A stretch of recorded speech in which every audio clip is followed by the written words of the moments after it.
Hey yo yo yo, salut les turfeuses et salut les turfeurs, bienvenue pour un nouveau pronostic de Benoît Requin. Ok, place au pronostic du quintet du samedi 5 avril, direction Paris-Vincennes pour le prix Kerjack. 3 attelés, 2700 mètres, 13 partants, réunion 1, course 5, indice de confiance 4 sur 5.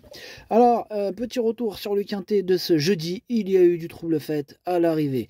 Et cette vidéo, je la tourne avant l'arrivée du quintet de ce vendredi et je reviendrai dessus demain.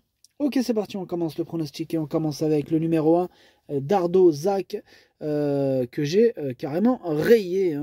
Pour le coup, on peut l'oublier sans risque. Dans ma tête, ils sont que 12 partants. Bref, on passe au numéro 2, Jimmy Ferro. Lui aussi, pareil, je l'ai viré. Donc, du coup, ils sont plus que 11 partants. On passe au numéro 3, FaceTime. Lui, par contre, on écoute Mathieu Abrivard, attention. Lui, il est là, il est présent. Il va peut-être même terminer aux 5 premières places. Enfin, on écoute déjà l'entraîneur. Écoutez, FaceTime est revenu au mieux, comme l'attestent ses derniers résultats.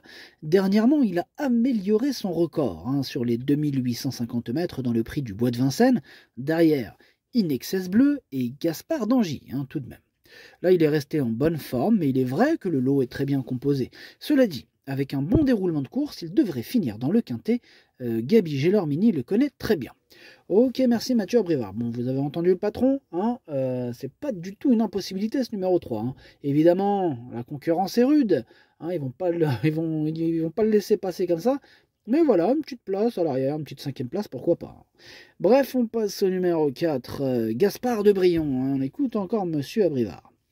Gaspard de Brion, il est passé à côté de son hiver, blablabli, blablablou, il n'avait déjà pas un bon programme et en plus il a été victime de problèmes pulmonaires. Il a fallu tout reprendre à zéro. Il a effectué une bonne rentrée dernièrement à Caen et a gagné en condition sur cette sortie. Il me laisse une très bonne impression à l'entraînement. Je suis obligé de le driver, mais il détient une chance identique à celle de FaceTime. Et là, c'est embêtant. C'est embêtant, c'est ce numéro 4 qui m'embête le plus. C'est lui mon gros regret, mon cheval de complément en cas de non partant. Attention, possible cassage en vue. On passe au numéro 5, Inexcess Bleu, et on écoute encore un Abrivard, mais Alexandre. Inexcess Bleu a été énorme dans le prix du Bois de Vincennes, mais a quand même eu une course dure. Depuis, on l'a retravaillé doucement, s'évertuant à le maintenir bien souple et avec du moral. Il est resté bien, mais j'aurais préféré un laps de temps supérieur entre les deux courses. Aussi, il est moins avantagé que Gaspard d'Angy sur les 2700 mètres de la grande piste. Il ne va pas toutes les gagner. Ouais, c'est ça, il va pas toutes les gagner. En tout cas, il enchaîne les victoires. Il est dans une forme olympique. Et je pense qu'il va rajouter une belle victoire ce samedi. C'est mon préféré. On passe au numéro 6, Gaspard d'Angy. Et on écoute Jean-Michel Baudouin. Écoutez, Gaspard d'Angy n'a été dominé que tout à la fin par Inexcess Bleu dans le prix du Bois de Vincennes. Il a bien récupéré, cette sortie lui aura même été profitable. Sa rentrée au 3e poteau à Laval n'avait servi à rien. Samedi, il retrouve le pensionnaire de Laurent Abrivard, mais aussi Jumba de Guez et d'autres encore. Je compte malgré tout sur lui pour jouer les premiers rôles. Ok, merci Jean-Michel. En tout cas, ce numéro 6, il me plaît bien. Je pense qu'il peut faire mal. Moi, je l'ai mis 6e. On passe au numéro 7, Jumba de Guez. On écoute Nicolas Bazir. Écoutez, Jumba de Guez a décompressé après son excellent hiver sans être totalement arrêté. Là, elle a repris progressivement le travail sérieux en vue de ce prix Kerjack. Elle n'est pas aussi affûtée qu'en deuxième partie de meeting, mais elle aura l'atout fraîcheur, que certains de ses rivaux n'auront pas d'ailleurs.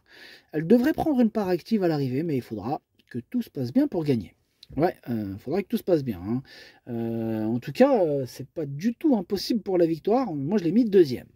On passe au numéro 8, Inamarosa, et on écoute Léo Abrivard. Les Abrivard, ils ont acheté le quintet.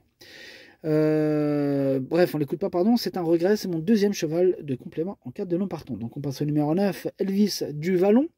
Lui, je l'ai pas retenu, mais il est tout seul sur ma petite liste des possibles casseurs de tickets repérés.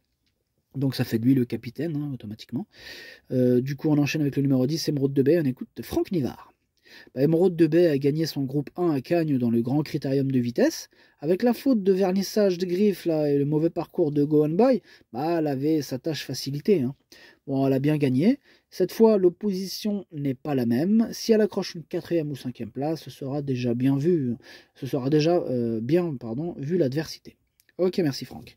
Bah, ce numéro 10, moi il me plaît beaucoup, mais effectivement, derrière, il est barré.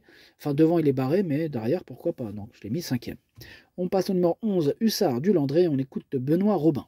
Bah, Hussard du Landré a décompressé 3 semaines après sa belle 2e place dans le prix de Paris. Il me paraît vraiment extra au travail. Je l'ai sorti à Laval samedi dernier. J'ai décidé de le déférer des 4 pieds finalement, vu la forte opposition et son très bon niveau physique. Ensuite, il disputera le prix de l'Atlantique. Je le mène au printemps, car je souhaite le dériver dans l'élite Lopette si on a une invitation. Ok, merci Benoît. En tout cas, ce numéro 11 fait partie de mes préférés. Je l'ai mis sur le podium à la 3e place. On passe au numéro 12, Hooker Berry, et on écoute Nicolas Bazir.